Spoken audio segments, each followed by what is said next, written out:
We always recall what the Shafetz Chaim said to a Jew who came from the Far East, from China, to the Shafetz Chaim. And the Shafetz Chaim began to take an interest in the weather in China, the economic situation in China, and the tsunami that happened there.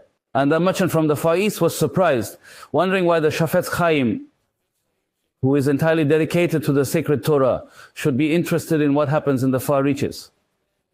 What's happening there in China? What is the economic situation in China? And when did the Shafetz Chaim have this concern? When the Shafetz Chaim saw that, he was amazed. He said, in England, in London, there is a place called Hyde Park. What do they do there? Anyone who is bored and has something to say to the nation gets up on the platform and starts speaking. And all sorts of bored people sit and listen to him. Therefore now, says the Shafetz Chaim, if someone stands there and speaks in Hebrew, for whom is he speaking? For whom is he speaking? To the English? The English don't understand Hebrew. To the French don't understand Hebrew. For whom is he speaking? For the Jewish people. If he speaks in Hebrew, it is for the Hebrew-speaking world.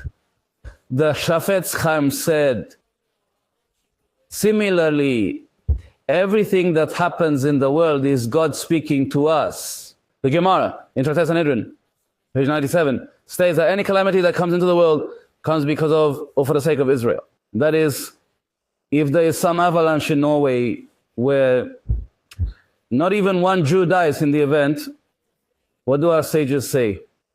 It is for Israel. There is a message here for the people of Israel, especially when we woke up this morning and heard that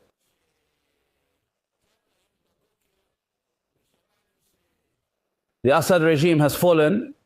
We heard that the rebels have conquered Syria, and certainly there is a message here for the people of Israel. And immediately they sent what Rabbi Fish from the publication Sad HaChashmal said, the author of The Secret of Electricity, sent everyone Rashi's commentary on Psalms chapter 37, where he writes that when a warlord from the east falls in Damascus, the rule of the eastern nations fell, and then salvation will sprout for Israel, and Mashiach ben Navin will come, and they will ascend to Jerusalem and delight in it, as it is said, and the meek shall inherit the earth and delight in the abundance of peace. Now we need divine assistance to understand the redemption process. A student of the Gaon of Vilna writes in the book Kol Hator, chapter 2. It is written about Joseph the righteous. Joseph recognized his brothers, but they did not recognize him. The Gaon of Vilna says that in every generation there is a descendant of Joseph, the Messiah, son of Joseph, who recognizes his brothers. He knows he is Mashiach ben Yosef, but they did not recognize him. They do not know he is Mashiach ben Yosef, the holy Ari. When they were at the grave of Shemaiah and Avtalion, he came to the disciples and said to them, pray for the Messiah, son of Joseph, that he should not die. He said that after a few days, the Ari HaKadosh passed away. And then we understood that he referred to Messiah ben Joseph and meant himself. As Ari HaKadosh was the aspect of Messiah ben Joseph of that generation. And so, in every generation, there is an aspect of Messiah ben Joseph. Chacham ben Zayin told me about a Jewish man who was his driver and took him to Maran Rabbi Ovadia. When Chacham ben Zayin left Rabbi Ovadia's house, he expressed and said, I tend to think that our revered Rabbi Ovadia is the Mashiach ben Yosef of this generation, considering the declarations that Rabbi Ovadia has gone through. But when Joseph recognized his brothers, they did not recognize him. We don't know who Messiah, son of Joseph is, and Messiah, son of Joseph is present in our generation and is part of the redemption process. We need to pray. Many have said that everything is shrouded in blindness. We are all essentially blind in understanding the process. However, our role is to observe the process and try to understand it. Let's look together at Zechariah chapter 9 to see what the prophet is saying here. I think that there is a process here that we are experiencing today the burden of the word of the Lord in the land of Hadrak. And Damascus shall be his resting place. For to God no tribe of Israel belongs. Regarding the words, and Damascus shall be his resting place. This is a midrash on Zechariah chapter 9. On the words, and Damascus his resting place, the midrash, Shir Hashirim Rabbah, chapter 7, section 10, says, and is Damascus his resting place? Rather, his resting place is none other than the temple, as it is said, this is my resting place forever. He said, Jerusalem is destined to expand in all directions until it reaches the gates of Damascus, and the exiles will come and find rest beneath it.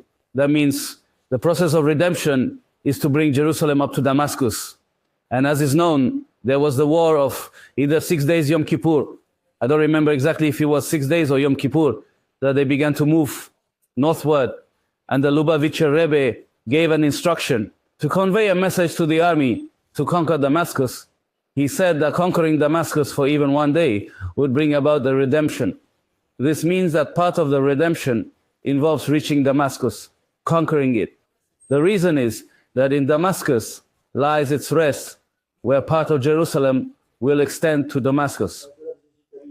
Maybe you know, I also don't remember exactly. But Yom Kippur afterwards, there was a change. Yes, they reached Kuneitra and all that.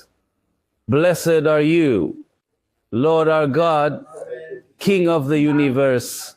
And the verse continues, then Damascus will be removed from its position. And it says, and also Hamath will border it. Before they conquered Damascus, what did they conquer? Do you remember which city? Homs, yes. Also Hamath will reach it. Sor and Sidon, because they are very wise. It connects between Damascus, Hamath, Sor, and Sidon, which are located in Lebanon. After the Israeli army conducted operations in Tyre and Sidon, the rebels carried out their actions in Hamai and Damascus, and then moved towards Tyre. Hezbollah built in Tyre, and the whole area heard and amassed money like dust, and gold as common as dirt on the streets. Behold, the Lord will inherit her, and she will be struck by the sea, and fire will consume. They will gather a lot of money, build with clay and gold pavements, covering various places with concrete. But what will the Holy One do? On fire will consume, which is what we have seen in recent days.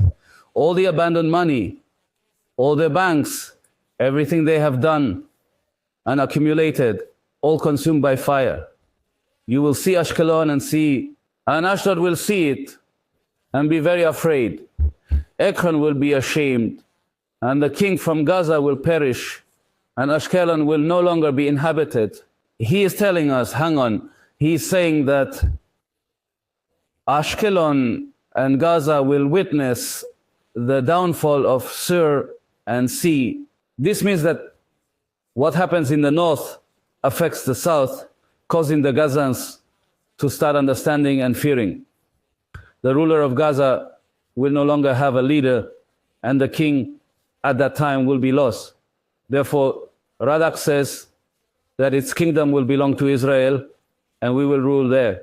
And a stranger will reside in Ashdod, and I will cut off the pride of the Philistines. When people used to come to Rav Chaim Pakanowski, he would ask them, where are you from? If they said, from Ashdod, he would ask, are you a stranger? Why is it written in the verse, and a mamza shall dwell in Ashdod, and I will cut off the pride of the Philistines? So Rashi explains, what does mamza mean? Not in our usual sense, but rather from the word stranger. It means that the Israelites who were among strangers will dwell in Ashdod. We will sit in Ashdod, and through this, what will happen? We will eradicate the pride of the Philistines. And by doing so, the strength and might of the Philistines will diminish significantly. I will remove the blood from his mouth and the abominations from between his teeth, and he too will remain for our God. He will be like a leader in Judah, and Ekron will be like a Jebusite. And I will camp around my house as a God, and no oppressor will pass through them anymore, for now I have seen with my eyes. This means, the prophet says, the time has come for the rest of the people of Israel, where they won't be harmed anymore, not even slight disturbances, nothing at all. There will be peace for the people of Israel.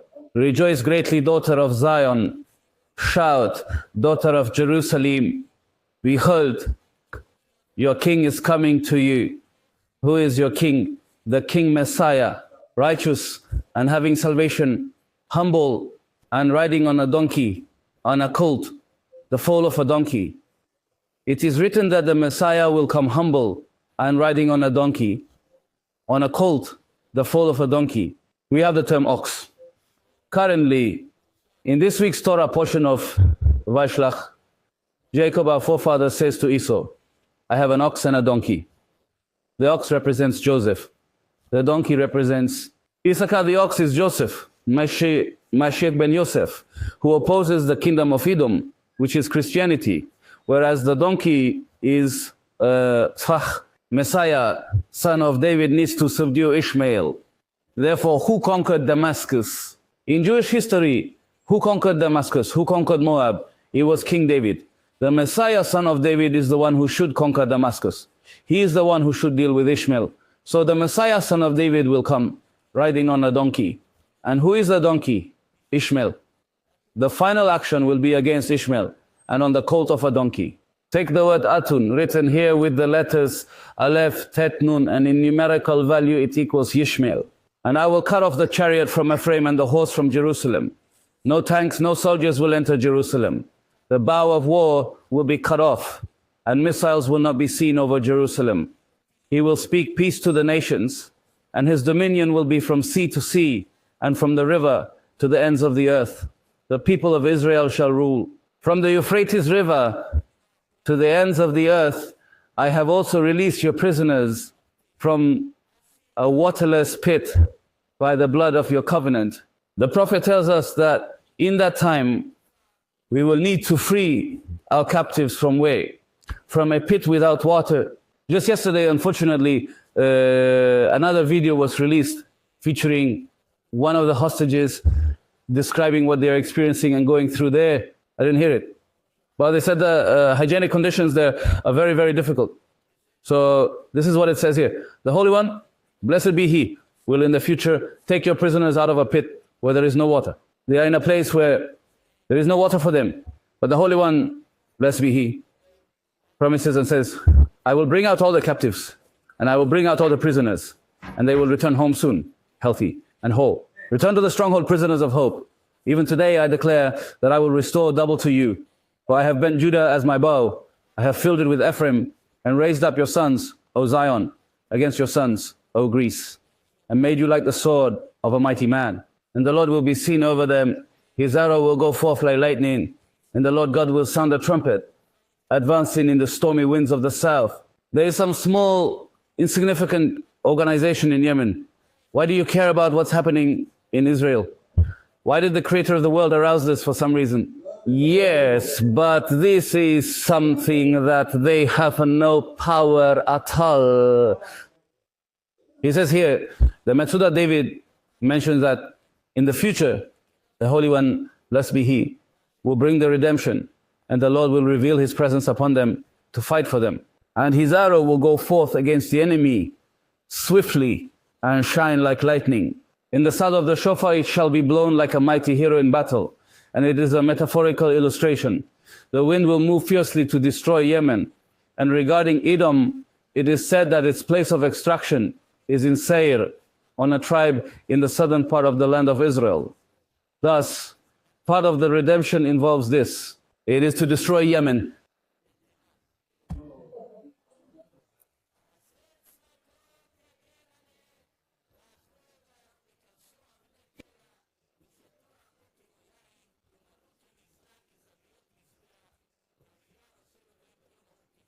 For how great is His goodness and how great is His beauty.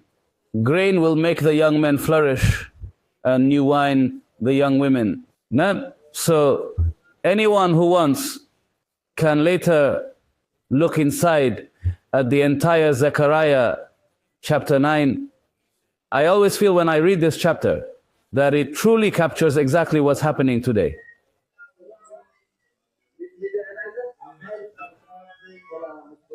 I tell you, I mentioned that Rabbi Fish in Sod HaChashmal reference Rashi in Tehillim chapter 37, where it says that when you see that an eastern ruler falls in Damascus, then salvation will blossom for Israel.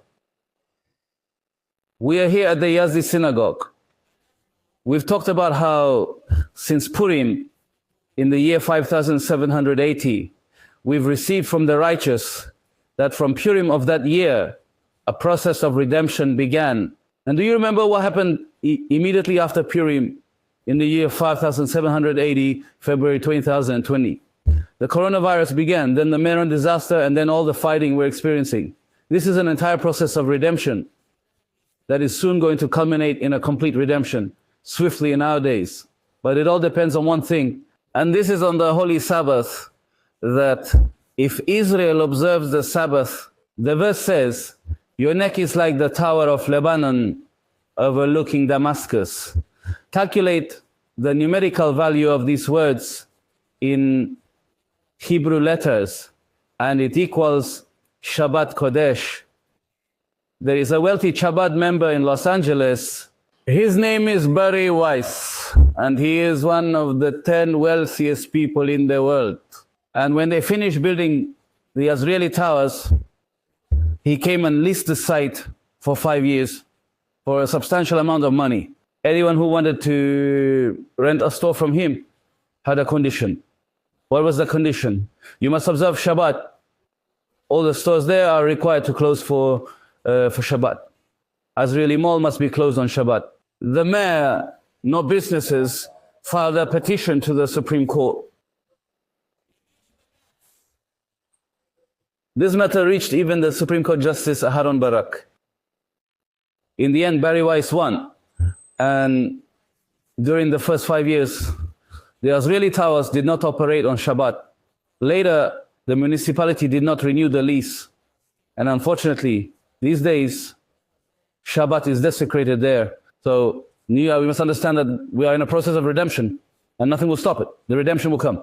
There is no other time. Time has already run out. The question is whether it will come with mercy or with judgment. And it all depends on us. If we observe the Sabbath, it will be with mercy. But if, heaven forbid, we do not observe the Sabbath, it will unfortunately be otherwise. The verse in Song of Songs says, come with me from Lebanon, my bride. Come with me from Lebanon, my bride.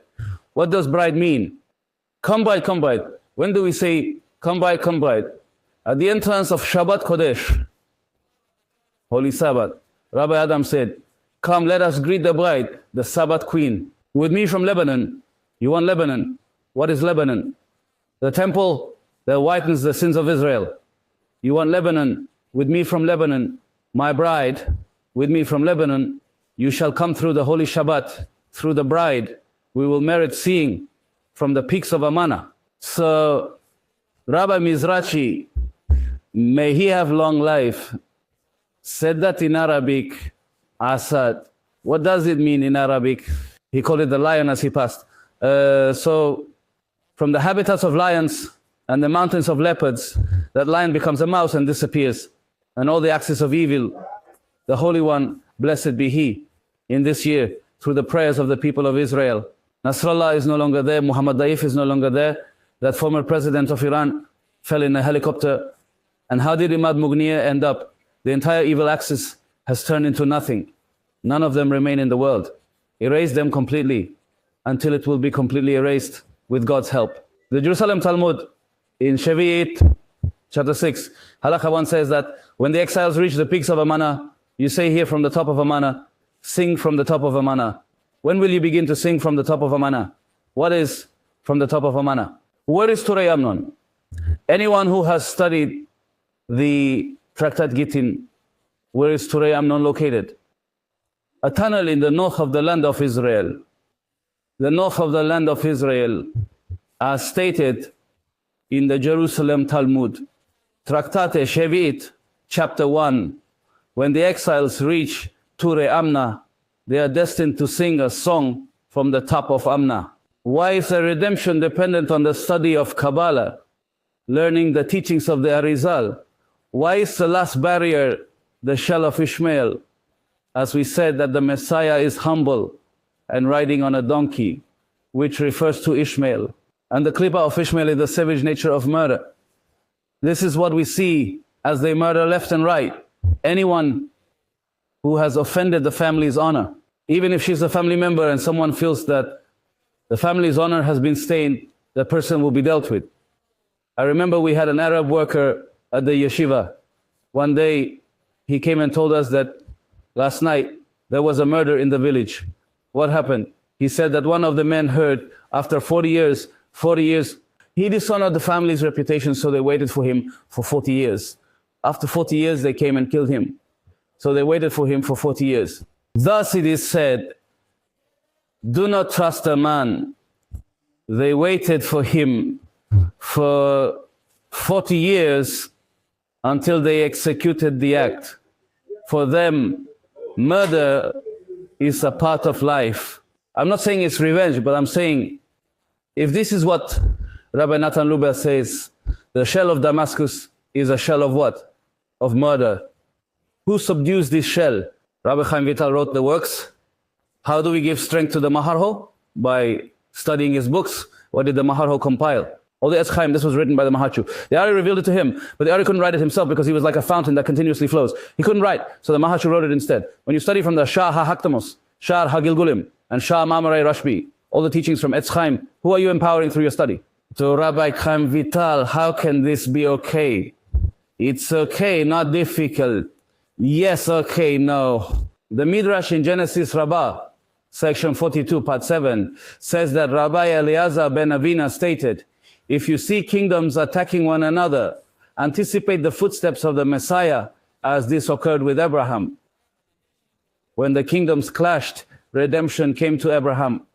The Yafator explains, why is it that when you see kingdoms fighting against each other, you should look forward to the coming of the Messiah? He says that since the soul of the Messiah cannot come, the external forces will not allow the soul of the Messiah to arrive. They will hinder the Messiah. They do not want the Messiah to come. So what can be done? It is explained with some wisdom that the reason lies in the dispersion of the sparks of the soul of the Messiah, which are trapped in the depths of the external forces under the control of the ministers of the nations. As long as these sparks of holiness are submerged among the nations, it is impossible to bring closer the redemption. However, when the kingdoms engage in conflict with one another, then their celestial counterparts also quarrel among themselves. As a result, they lose focus on the sparks of holiness, allowing them to ascend and return to their source, thereby bringing the redemption closer. Therefore, if you see kingdoms clashing with one another, look forward to the coming of the Messiah. What does it mean by the feet of the Messiah? It refers to his feet standing on the Mount of Olives, meaning they can only be raised from below. Through what? By them quarreling among themselves, they lose awareness of the Messiah. In the book Divrei Shlomo, Rabbi Shlomo of Lutsk, may his merit protect us. He says, we have seen with our own eyes many great wars, and still the Messiah has not come. So why are you now telling me, look, there are wars and chaos, and to expect the Messiah? We have seen wars in the past, and nothing happened. There is a war in history known as the 30 Years' War. That means, how many years did the war last? 28 years. This was during the time of the Tosafot Yom Tov in Prague. 28 years, not the decrees of Tach and Tat. They fought each other for 28 years. Iraq and Iran. How long did they fight each other? It was an 8-year war. So why is it different now? He says, so in the book Davarot Shlomo, let's take the example of this story with the rebels.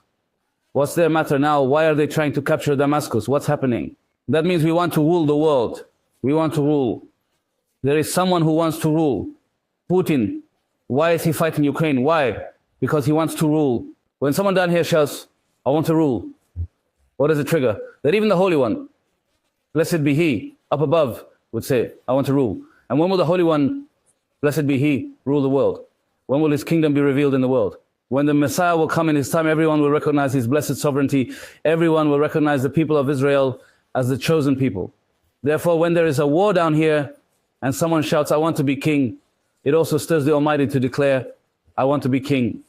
If this small flesh and blood shouts, I want to be king, surely the Almighty will also want to be king. He says, therefore, pay attention in Ashrei Yoshvei Veitecha. Do we have verses in order? B, in 3 letters, there is the word king. In the verse, your glorious majesty, they will speak of, and your wonders they will discuss. It mentions to make known. The honor of a person is their kingdom. The honor of a person is their kingdom. Mem, your kingdom, your kingship. That's it. The word king doesn't appear anywhere in Ashrei Yoshvei Veitecha. He says Kaf, Lamed, Mem, from the letters for king. There we mention his kingship. If your kingdom is the kingdom of all worlds, if here below a king wants to reign, all the more so you, the Holy One, blessed be he. Your kingdom is the kingdom of all worlds. Certainly and undoubtedly it is fitting. And it is fitting to reveal his blessed sovereignty. Therefore, this Sabbath, the Sabbath of Parashat Vayishach, at the end of Parashat Vayishach, we have the kings of Edom, 7 kings. Each one falls, and then Joseph the righteous comes, then the fall began. And now they will continue to fall lower and lower. His blessed reign will be revealed. The holy Rabbi Abba Naphtali of Miro, who controlled the archery in Baden, would say, and the man still sent me, and he will send, such that the captivity will send away the woes, the troubles of the people of Israel, and we will have only everlasting joy with the coming of our righteous Messiah. Amen and amen.